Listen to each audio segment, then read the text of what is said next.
And there's nothing like a proposed tax increase to get the attention of county council members.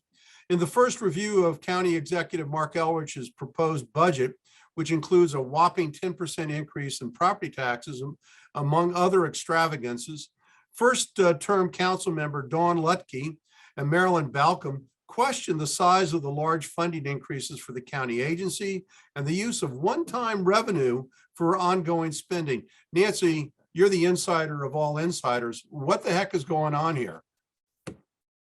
Well, there's a rule in politics, at least in Montgomery County, if they're going to do anything hard, do it your first year.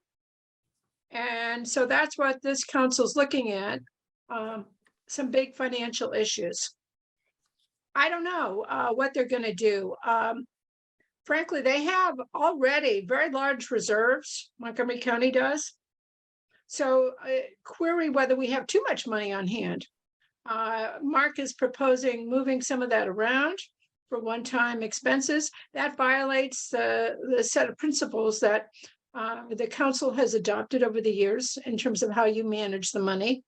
Are they going to go along with the raises that are proposed? They're 6 to 9% in different categories of employees. That's a lot of money. There's a big raises. Are they worrying about the future? I mean, query whether real estate tax revenue is going to continue at the rate that it is as real estate leases expire. And you know more than anybody, Casey, what that means for tax income for Montgomery County.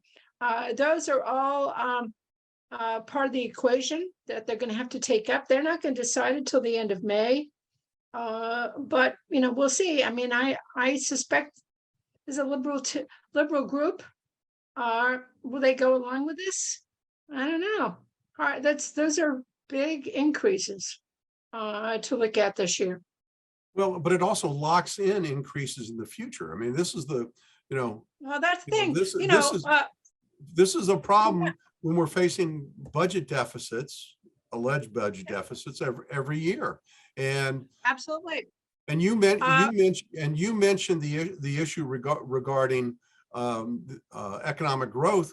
The commercial real estate market here in Montgomery County is in shambles.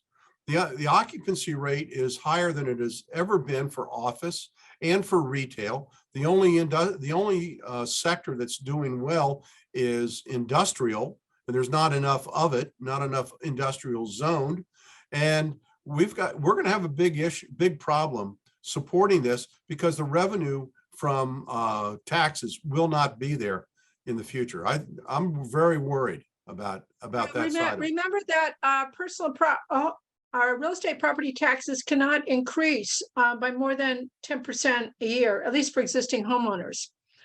So there is a constraint on how much revenue this could bring in anyways, based on assessments and all that. So, you know, there's a lot of moving pieces here, but I'm not sure. I haven't seen anything on the long-term question of where they see revenue going. Montgomery County is made out like a bandit, frankly, over the years.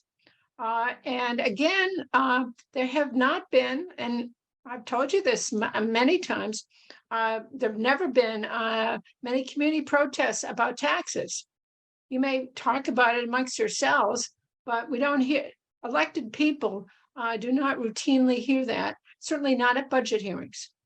They hear it at budget hearings, spend more, preserve my favorite school, preserve my favorite nonprofit, preserve my favorite function, preserve my revenue, preserve my income. Although don't spend money. Yeah, Mark, no, there is.